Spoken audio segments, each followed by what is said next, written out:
So you've probably heard the old adage, execution matters, ideas don't. Well, ideas matter too. So if you're an engineer, you have a team of people who can do engineering, you can probably build just about any website you would see on the internet, at least the front end for it. So when you get to that stage, the question is, okay, what website do I want to build? And that's where the idea comes in. So we started by building a rapid prototyping framework, and we're taking that prototyping framework, testing out 4 or 5 different ideas we have that we find interesting, and we're going to take whichever one really takes off and raise a lot of money for that and go really big. So kind of the why for us is we want to build we want to build a $1 billion business, build something that has a tremendous amount of value, and we're kind of having fun taking a roundabout route to discover, which is if you've heard of lean startup, which I think most of us in this room probably have, that's a great technique, or at least a modified version of it, to find what you want to do as you look for your idea. That's great. Another thing that I think is sort of logical next step is when you start a company, you sort of like learn a lot of valuable lessons, and one of which I learned was that I don't know everything, and also you have to fail like a lot. And I was just wondering, like, when you guys started your companies, what were the most important lessons that you guys learned?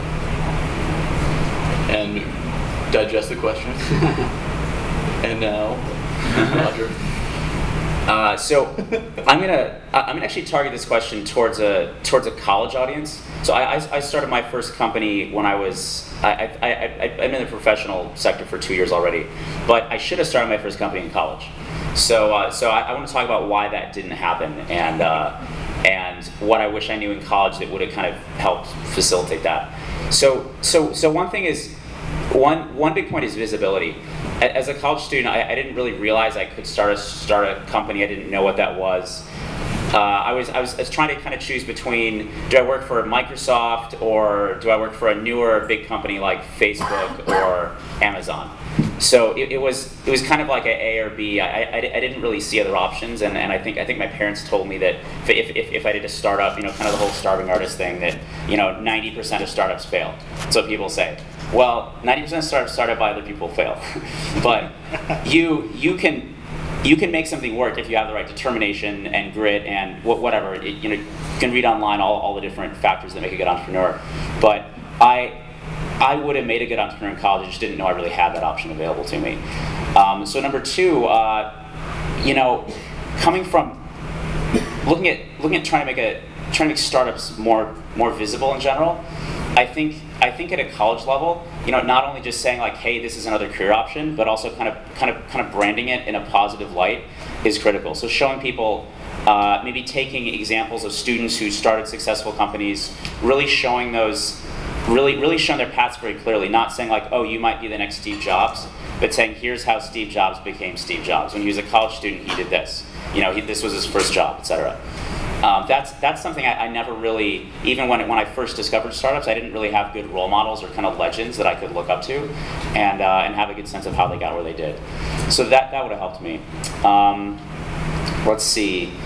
Being surrounded by more talent. I mean, this is something you guys have in spades here at Berkeley, and being in the Bay Area in general, you're close at least to Silicon Valley, San Francisco. I know the school's working hard to get more talent out here. One more thing I think would really help is maybe if there were government incentives, for example, to bring more startup companies out here and have them actually stay. That's the way I think you could get more innovation to stay here. Or just a lot of ramen and Red Bull. Yeah, and kind of keep the environment here, so when people start companies, they feel like, oh, these other 5 startups are here already. I can start something and it can have a place here as well. So I guess the last thing I'd add to that is resources.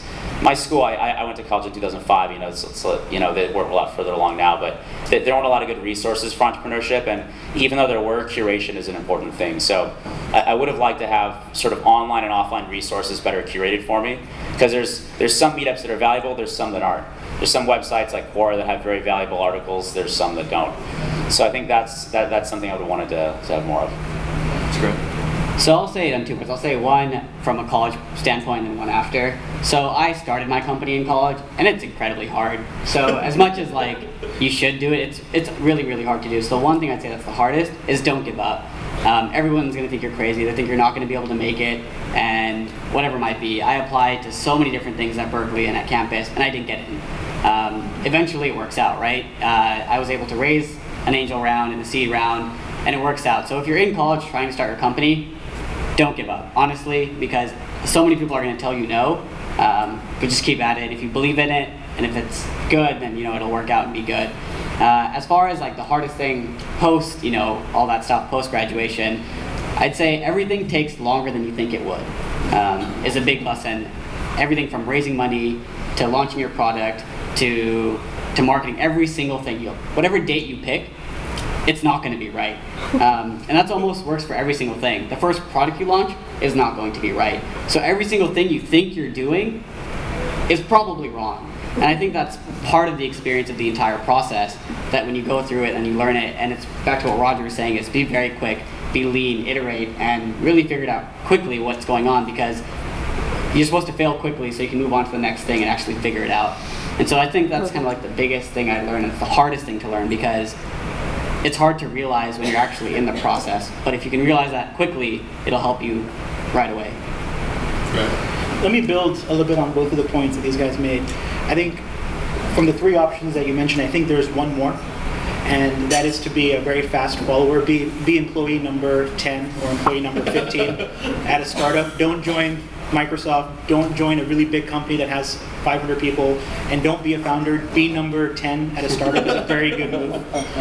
And I think we've reached a point where I think starting a company has become very seductive, and it's become to some degree very dangerous, because especially if you're just starting out after college, getting into a startup. I tend to see more founders these days who are doing it for the wrong reasons, right? They're doing it because when they can post on Facebook, I am the CEO of a startup, it's suddenly, they get a bunch of likes on their Facebook statuses, right? That's really the wrong reason to do it, because I think it's not, you're passionate about yourself and about bringing attention to yourself. You're not passionate about the problem you're trying to solve. And I think more and more when my friends come to me and say, hey, should I join this startup or not, or should I become a founder of a company, my first question to them is, have you been in a startup? And if the answer is no, my recommendation is go join a company that has raised maybe $1 million in angel money, or maybe has done a Series A. Go and watch how the company is built, so that at least you can avoid all the basic problems of growing a company. Watch the founders, learn how they're kind of building the culture, and then go build your own. Right?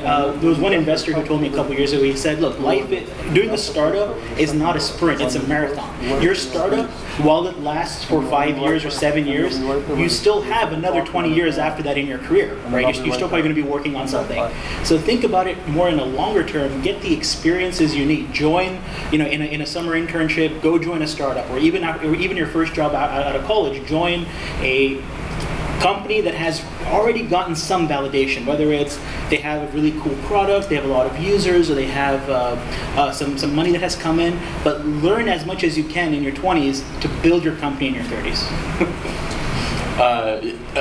Adding on to what Ankit just said, yeah, I feel like recently it's become very trendy to start a company, or like stylish because of the lifestyle, but the lifestyle isn't very lavish. It is ramen and Red Bull, and until like the I call them kids, but the companies that are in our accelerator are literally working from 10 in the morning till 4 in the morning in the office all day, every day, in front of their computer screens. We had one wine company, so he wasn't in front of a computer screen, he was selling. But other than that, it's just like, it's not as lavish as you might assume. And I think a lot of people, the lavishness comes from people thinking that fundraising is sort of the end goal sometimes.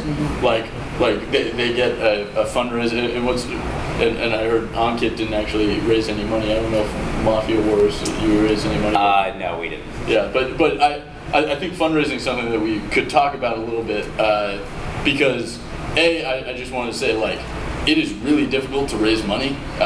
It is super, super hard, and it should not be the goal. Your goal should be to build an awesome, lasting company that, like, in 10 years exists, and you are living on your own supply rather than venture capitalists. Their pockets aren't that deep. And yeah, so I just wanted to, like, if you guys did go through fundraising, or if you chose not to, I'd love to know the reasons of that. And I'm going to go with Anuj because... Yeah, so I think I'm actually probably the only one who might have raised money. I'm not really sure. It's, you know, there's pros and cons, right? So he's right. It's really freaking hard to raise money. It's really hard to convince people to go into their bank account, write a check, and give it to you for something which like Roger was saying, 90% will probably fail. And so that's really, really hard to do. And you can't, that is not at all the end goal, because if you think that's the end goal, oh my goodness. Like, you're in for a wild, wild roller coaster. And you're in for that anyway, because it's going to be crazy. And so I guess why I raised and why I didn't. So one, we had a product that kind of worked when I raised. So a lot of people, I don't know, maybe before my time, you could probably raise on a deck. That probably can't happen anymore. You probably can't raise on just a deck in a presentation. You have to have a working product, or for me, I have to have a working product with some traction and some proof, right? Some proof of concept that this is actually going to work. And then only was I able to maybe raise money. And the reason I did that was that what I had built wasn't the end product. And I needed more resources, more people to actually go and scale that out. And so as we grew, it takes money. Everything as a company, it needs to take money. And that's just the fact of the matter. I don't make any money. So it's basically true. If you look at my bank account, it's going to be incredibly embarrassing. And every month, I actually don't make any money. And so it's not lavish, it's not fun, but I love it. I absolutely love every single day of it. And the reason I kind of raised the money was really to get to where I am today, which isn't necessarily successful or not, but we're able to really grow out the company and build out and open doors that necessarily wouldn't have been able to open before. So let me tell you why I walked away from a term sheet. So a couple years ago, we had a couple million in front of us. I was literally 2 minutes from signing the term sheet. I was in their office. We spent 3 hours going back and forth. I called my lawyer. He called his lawyer.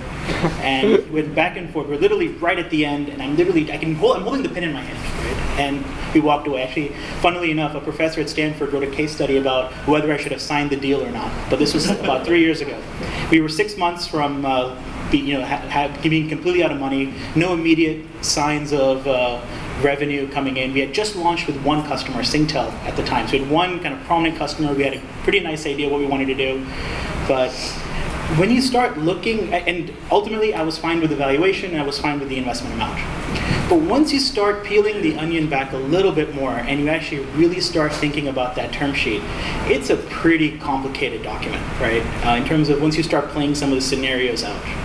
And it was interesting how in this particular term sheet, even with kind of percentage-wise, the founders were in control. In reality, you're not in control. When you actually read through some of the paperwork, if things are not going well, or if your investor wants to change things up, it can be done faster than you can blink, right? There's so many hidden controls in the term sheet, and you could sign it perfectly. What at face value looks like to be a great deal, 25, 30%, a couple $1 million, 15, 20% option pool, but there's other triggers in there that effectively can give the investor a lot of control if he or she wants it. Ultimately, you have to balance it out, right? On one hand, there's the risk of not raising money, and then, the hardest part of the whole thing is when you have a term sheet in front of you, how do you go back to your co-founders and tell them you walked away?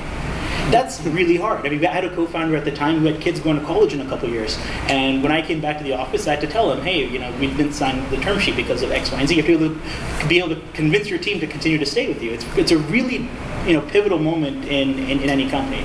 The reason we didn't go for it was, once you start balancing it out in terms of what you're getting versus what risks you're absorbing, it just kind of edged a little bit too much in the negative for me. But things worked out okay. 6 months later, we were actually just about the time we were running out of money, we signed a customer licensing deal for about half the value. So we were able to completely fund this company through customers. And I think that it goes back to my earlier point where if you are building the company on some kind of hype, or if you're building it on your own personal interest in it, you're not going to be able to take the pressure of the day-to-day of running a company because you're doing it for all the wrong reasons. It's incredibly difficult to start a company and get marketing attention, get people to sign up on your vision and do it. You really have to play your cards right. And again, I go back to make sure you're as prepared as possible so that you can execute quickly and make the right decisions. So I would actually I would add to the point about term sheets being complex. You will see a lot of different term sheets if let's say you become an investor someday instead of an entrepreneur. You have two different types broadly. You have convertible notes or you have equity rounds. This sounds like it was an equity round, right? Yeah. So equity rounds, like you said, incredibly complex, a lot of terms. They can be founder friendly. They can be founder unfriendly. You want to choose your legal counsel very carefully and make sure they explain to you exactly what's there. There's also a lot of great online resources if it's something you kind of just feel like looking into before you get to this stage. Naval of AngelList has a great blog called Venture Hacks, and there's a lot there you can read up on. Some of the different terms are pretty interesting, but sort of long story short of it is term sheets are starting to get a lot more founder friendly for founders who are experienced. If you're not an experienced founder, things are starting to get a little bit less friendly. So you can't just raise on the deck. If you go right for an equity round, you won't see the friendliest terms. You might be giving up a board seat immediately, which means if you're a sole founder, you could get fired. So you definitely have to be careful about those things because it can start to look like a job pretty quickly instead of being an entrepreneur. So I would say, from my personal experience fundraising, I didn't fundraise for the first company, and it's funny because since I sold to Zynga and I've come out, I've actually done a little bit of investing, and before I ever raised money myself, I actually wrote my first check as an investor. And I've seen a lot of different companies raise at a lot of different stages, seed, pre-seed, Series A, and what I usually counsel people on before they raise is, okay, it's definitely not a goal. It's just a tool you have available to you. So with fundraising, I mean, it's either something you use as a tool, which as a CEO you have a lot of tools available. You can hire, you can fire, you can raise money, you can pivot, you can find new customers, you can double down existing customers. Fundraising is something you should consider if you want to accelerate. Because you can always self-fund, but when you raise money, you can go faster. So like these guys said, it's just a tool you can use to accelerate. So when do you want to accelerate? Well, sometimes you want to accelerate when you're in a very competitive market that's growing very quickly.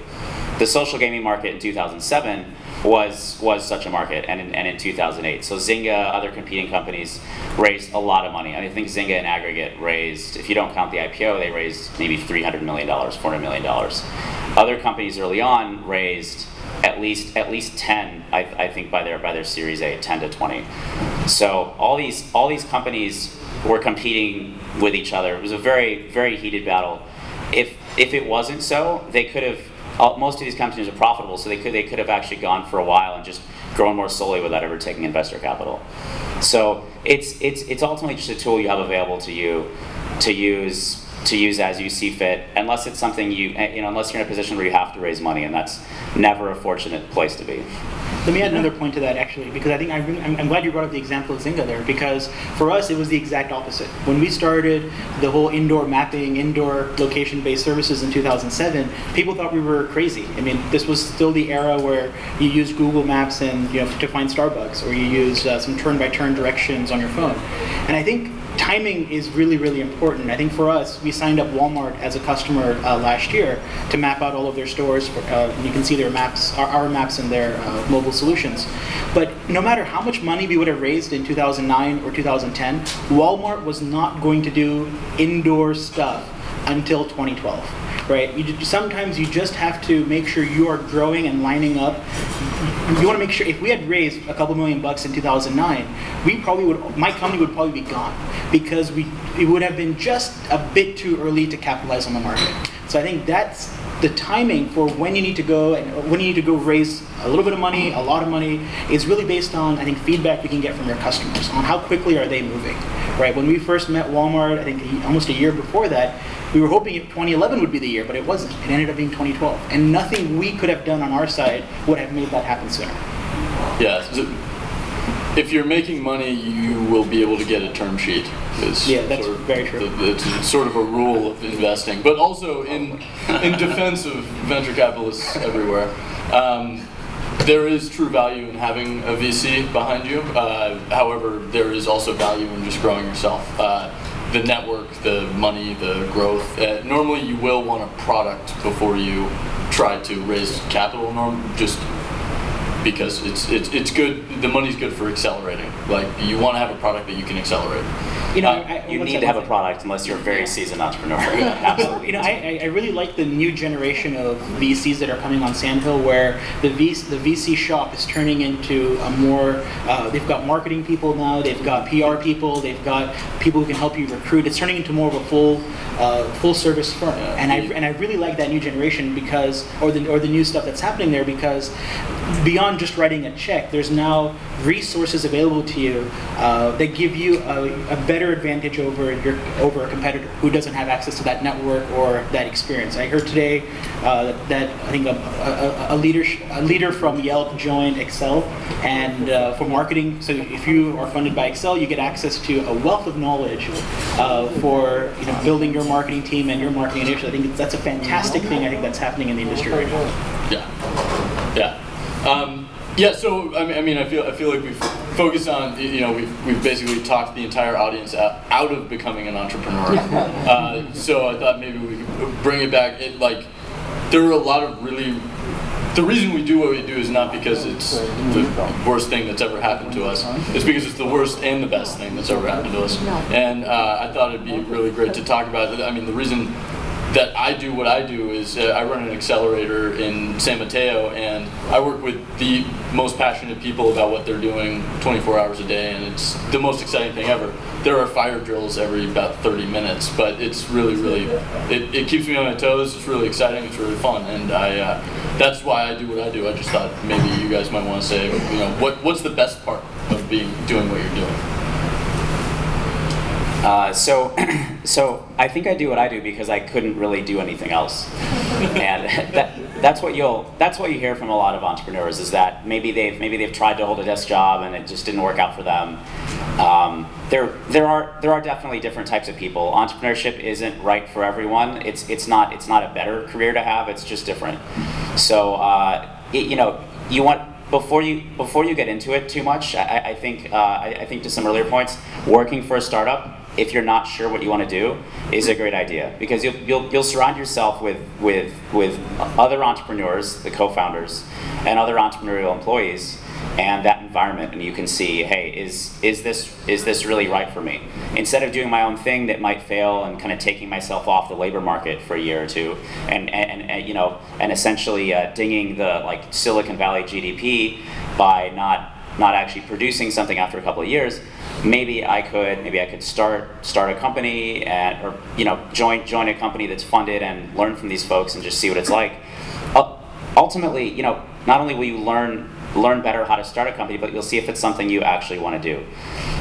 And you'll either know it or you won't. It's just like with hiring somebody. If any of you have made first hires for your startup already, if you're not sure, the answer is probably no.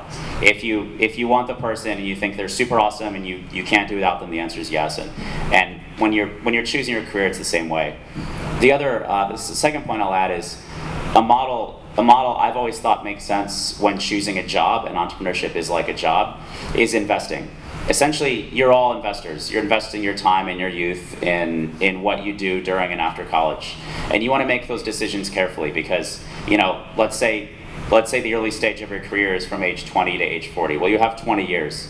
And if you try to start a couple of companies, and let's say each company takes 5 years, you have essentially 4 chances to start a company in that period of time. Not to say that you can't do it later. So it's important how you choose your time, and you should think of yourself as an investor. And is entrepreneurship something you want to invest in? Is that a way you want to spend your time? Yeah, so I'd say more, I guess, towards the younger crowd is definitely do a startup. Like, if you're at all thinking about it or wanting to join one or do one, definitely do it. Just because it's the best time to do it. Like, there's absolutely no reason not to do it. So for me, every single day, like, it doesn't matter if I don't make that much money. I don't have that many dependents. I'm not really paying for anyone. It's really just, I'm really working every day for myself. And I learned so much stuff that it's incredible. And I don't think there's really any one job that could teach me what I've learned in like the 2.5 years of doing this so far. And it's absolutely incredible. So even if, say I fail, I don't think it's even a failure, because just having to learn what I've learned, and it's like what Roger's saying, this is my second idea, but it's not my last idea. It's not my last startup. So I'm young, I have a lot left in me, and it's just all gonna kind of, even if I don't get it right this time, I'll get it right the next time, if not the time after that. And if you love it, you'll know it, and it'll just really be the best time of your life. It's gonna be amazing. Yeah, I would emphasize one of those points. There's not, if it's something you want to do, there really is low downside. In fact, there's a lot of upside, because if you look at applying to some big company later, like Microsoft, Genentech, whatever, they will look upon you favorably for having tried a startup. For me, I do what I do because I think I'm having the most fun here than when I compare it to other things. So, on one hand, go watch a baseball game in a stadium versus write that press release. I have more fun writing the press release. Or, go hang out with friends at a bar in San Francisco versus doing some product testing. Product testing is more fun. So I think it didn't happen to me in the beginning. It didn't happen in the first year. It didn't happen in the second year.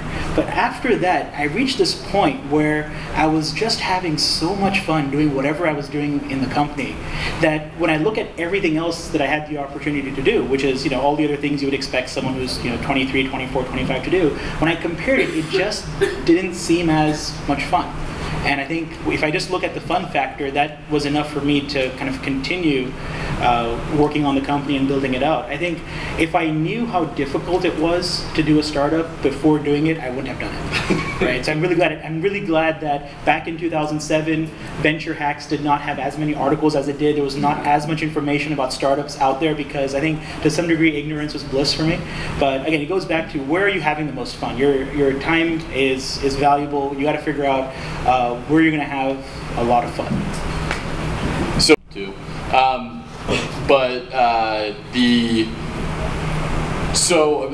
One of the big problems that I had when I started my first company, we were helping later stage companies raise capital online, was tracking success of our business that wasn't financial. Well, I mean, obviously the money thing is a tracker of success, but figuring out what the milestones were. I was just wondering, actually, more personally, and I think that everyone else would value that, what did you guys measure success based off of? What were your sort of measure, how did you track success in your product? For us, it was, I think, and this is really important, you got to break down whatever you're doing to a fundamental unit, right? So for a lot of companies, it's how many users do I have. For Twitter, it's how many tweets have been sent in the system. For us, it's how many indoor maps do we have.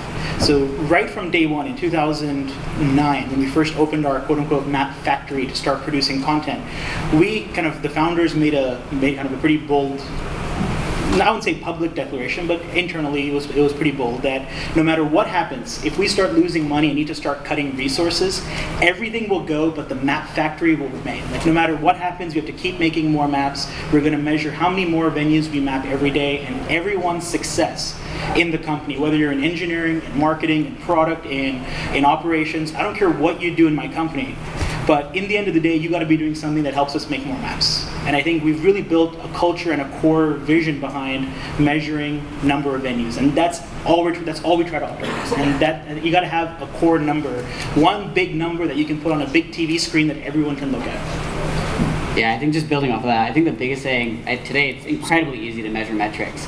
And so when you look at, you can decide your own metrics, and if they make sense, it's incredibly easy to measure. Especially if you're consumer facing, there's so many companies out there that help you just measure metrics. And so you can do everything from daily active to session links, to weekly actives, to how many times they're opening things. And you can just process and see what's going on. So for us, for example, we process language of a lot of things, and before we'd start with like 1 article, 2 articles, and now we're going up to like 20, 25 million articles a day. And so you can just, it's really easy to see what's a metric, and it's incredibly easy to do, I guess, what's like A/B testing and see what's changed. Because there's so many resources out there that are like pretty much even free for people to use and install into their apps or their services, whether it's Google Analytics or Flurry, whatever it might be, and see like, if I do this, what happens to that? And it's incredibly easy to say, this isn't working, let's do that, and watch these numbers go up or down. So broadly, you have, at least in the tech sector, you have enterprise and consumer. Enterprise, it's not a field that I'm as familiar with, but I mean, you look at sales. I mean, obviously revenue is sort of your top line. Below that, you have sales. Below that, you have how many meetings are you getting and what's your conversion rate for those meetings, etc. So you can break down any number that you have. I think that's something that's important to do, is have that one number you can put up on a TV or whatever it is, but also pay a lot of attention to the leading indicators that lead to that number, and have a daily email go out to your team that says, hey, here's how many of metric A, B, C, D, and E that we had, so that people in the company can kind of maybe become champions of different leading indicators and actually drive change in that trailing indicator that you want. In consumer, we had a model we used at Zynga that was kind of really easy to remember. The mnemonic was the 3 R's. So we had reach, retention, and revenue, and that's kind of the funnels. You bring people in, you hope they retain, and then eventually you hope they become payers. At the core of all that, though, which we didn't talk about as much as we should have at Zynga, and I think a lot of people don't, was engagement. So this even applies, I'd say, in enterprise, especially in like a SaaS model where you need people to stay engaged with the product and actually use it. Is what are the engagement numbers? So like, how many times a week do people log into your product? How many things do they click on? Are they using new features that you launch? Things like that. If people are engaging with your product and people love your product and it has core value, then you can kind of trade that engagement for retention. You can trade it for reach, i.e. you can say, hey, if you really like this product, invite your friends. Or you can trade it for revenue. You can start to try to sell things. So once you have those numbers, there's a lot you can do with them around A/B testing and mechanics that drive user behavior, but you want to make sure you have those in place first. And to Anuj's point, there's a lot of tools now like Mixpanel, Google Analytics that help you very easily measure what's happening in your business, whether it be consumer internet or mobile. But those tools aren't really an end. You need to have some semantic layer on top to understand what's actually happening. And the sad part about that is a lot of this knowledge is hidden within the minds of some of the best product managers in Silicon Valley. It's not actually out there on the internet. You can go on blogs and you can read something about how to use Mixpanel and what stats to instrument, but you're not going to get the latest information. You're probably not going to. I mean, what you'll get will be a start, but it's not going to be the be-all end-all for your business. So you've got to be careful about developing your statistics ontology and making sure you're measuring the right things. And a lot of that comes down to just socializing well amongst peers who are kind of in tangential but non-competitive spaces. Great. Well, I thought we'd open it up to questions. We've got 2 questions worth, so. We don't have a microphone, so just speak loud. Okay. I was curious what your thoughts are in terms of disruptive frontiers, and it could be maybe related to your expertise and experience or outside. But where do you think real disruptive? I'm very pro disruptive frontiers. So I was curious, where would you imagine them to start to pop up? What industries, what fields? Are you sort of asking about trends? I just wanted to specify what's going on. Yeah. So if you guys don't mind, I'll answer. You guys can answer. But so we're very pro Bitcoin right now. We were actually 3 months ago. We took the stance that 5 to 7 companies in our next class are going to be Bitcoin related companies. and it's been. People laugh, but in 10 years they will not. No, but so I see a lot of trends around, well, I mean, the two things that I think of right now are 3D printers and Bitcoin. And I see digital currency, not necessarily Bitcoin, it could be anything. But I see a lot of disruptive potential of them. I think we are a global economy now, so a digital currency that unifies our globe makes the most sense to me. As far as 3D printing is completely messing with the manufacturing industry. I'm so pumped. I think we're sort of like, I liken where we are with the 3D printer to where we were with the Macintosh like in 1980. And so that was, yeah. 3D printers can disrupt China, so that'll be good. Yeah. Eventually, not soon. Made in my house. So I'm not gonna call out specific verticals. Just more kind of give a fishing pole on how you guys can stay on top of this on an ongoing basis. So two things. One, read VC blogs if you're looking for ideas. So look at Paul Graham's essays. Look at Fred Wilson's essays. These guys talk about what trends they're seeing for a couple reasons. I mean, they want to look like thought leaders as VCs, but also they want you to start one of the companies that one of the types of companies they mentioned in their blog, and then come to them and look for financing, because those are the companies they want to fund.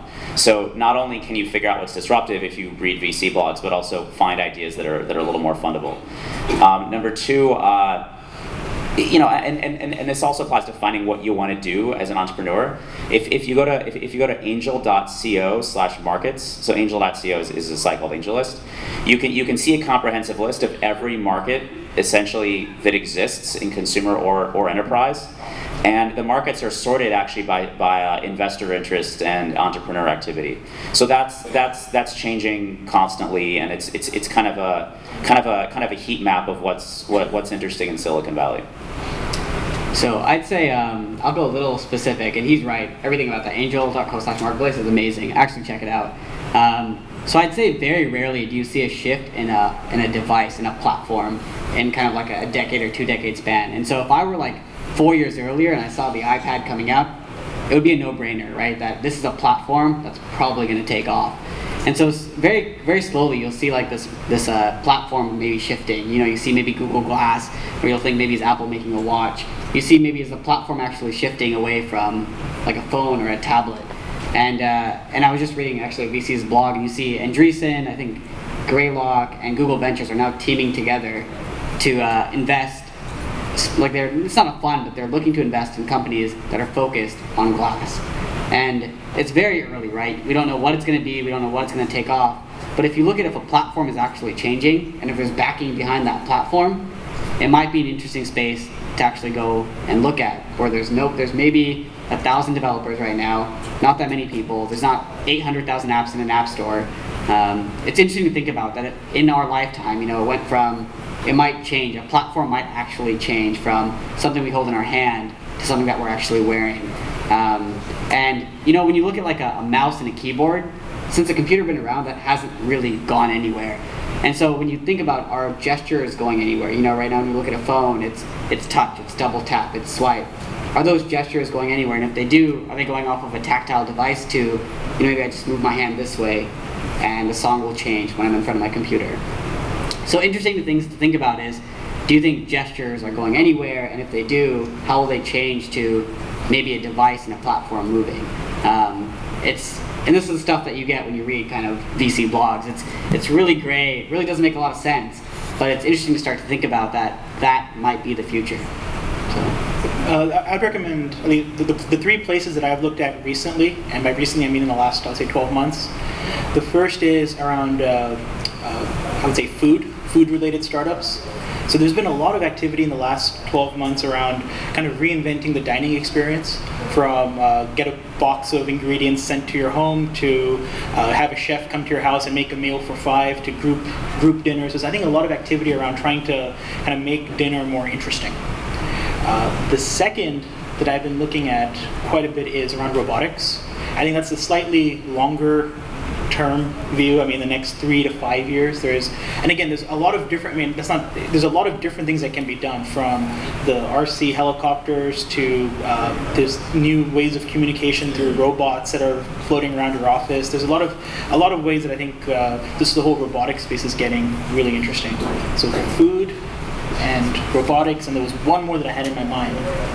Oh, education. I've been looking at the whole Udemy versus Coursera versus the Code Academy versus, all the whole work that's happening in education. I find that quite intriguing. I'm not sure where the opportunity is, but a lot of smart people have created some pretty awesome platforms for education, and it's just a fascinating space to, I think, at least from my position, to watch what's happening, because I'm not the biggest fan of the education system, so it's really fun to see it being disrupted.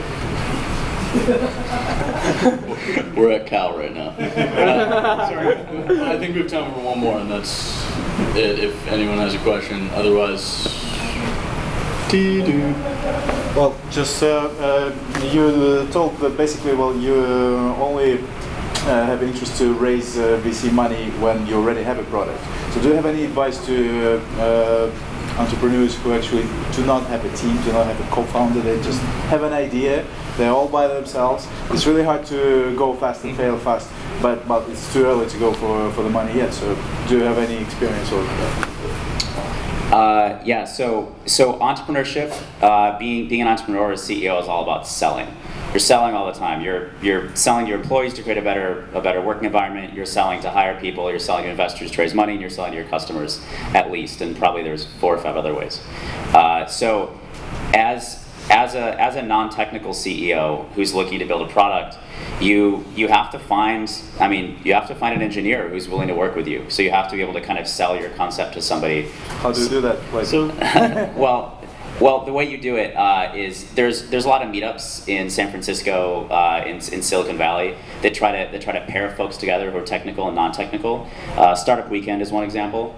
So you can go to events like this, and if you don't find your technical co-founder the first weekend, don't worry about it. I mean, you're essentially honing a pitch, you're honing a product, whatever it is. So I would recommend just to start going to those events, as many as you can, and within a couple of months, you may find a good partner. I think that's definitely the first part, right? You got to find someone, right? You got to find your co-founding team. You got to find some technical support and build to help build it out. When you have nothing other than a vision, all you really have is the ability to sell the vision and the equity in the company to back it up. So one thing that I recommend to folks is don't give your equity in the company away. I mean, a lot of times I see a non-technical founder say, hey, you know what? Hey, technical co-founder, come in, let's split the company 50-50. And the person just gives 50% away for a technical co-founder. You might be in a position where you have to do that, but I actually turn it around a little bit. Instead, I'll say something like, it'd be great to have you on board. I'll give you 5% if you join as an employee. But if you put in $20,000 or put in $25,000, you can buy your way to a co-founder title. So the only thing you have to sell when you don't have anything is the equity, right? So instead of giving away the co-founder title, see if someone will buy it from you. That's actually what we ended up doing. Because you still need some money in the beginning. You need $25,000, $50,000, some amount of cash to pay Amazon and to pay your landlord, right? So you need to get some money from somewhere. So first part is absolutely right. Build your network, expand your network, go to meetups. Once you find the person, see if you can get them to put some money in. That's when you know they're in it for the long haul. You know they're not going to jump and bail on you in 6 months or 12 months. So I'd say I completely agree with Roger, is that a startup it's just steps of validation, right? And so in the first part's convincing yourself to do it.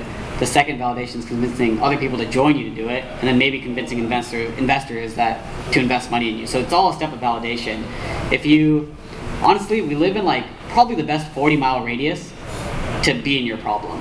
And if you're probably anywhere else, it might still be possible, but in these 40 miles, they're probably the smartest engineers in the freaking world. And that's a unique experience that all of us have, is to be able to go to meetups, go anywhere, go to a VC party, go to this. And this is full, right? There's filled with people who are looking to do what you maybe want to do. And to be able to sell them is incredibly good skill, as not only a CEO, but I guess as a founder. And I kind of did the opposite of what he's suggesting. Is when I got my co-founder, I wanted him in it for the long run, also as the equity, right? So I think there's two different schools of thought. Is if you are, kind of in it together and investing over 4 years together with the equity, it's different, right? They're in it for the company for that reason. And so there's different methods to go about it. And I think that you're in the right place to probably go and find your technical co-founder. And then really quickly, I know everyone's probably getting antsy, is it's incredibly easy, even if you're not technical, to mock something up or to build something out, even if it's on a napkin. It's more so than probably 50% of people do, is they go the step of writing down what they want to do, wireframing it out, even if it's squares and boxes and texts, and that's probably 50% further than most people get. And at that point, you're kind of showing that I want to build this out, here's my vision, here's what I can make it. And from going to that step to maybe even like a Photoshop or a very high fidelity mock-up, incredibly easy today to do. And so, yeah, that's what I say. Yeah, you want to sell believers. Like, you need people who believe in you to be a part of your company. And then on the other point that everyone mentioned, you definitely want to just not sit there and say that you have an idea. You want to actually build out the idea to your abilities.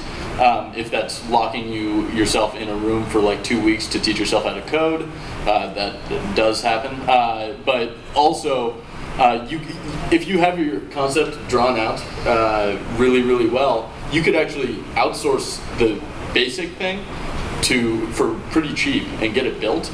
And it won't work well. It's going to be crap code, but you can bring in a developer and be like, hey, this is what I'm trying to do. And that's probably one of the better ways to seduce a engineer. Someone should write a blog post called "Seducing an Engineer." No, I think we're done. But thank you all. You've been a great audience.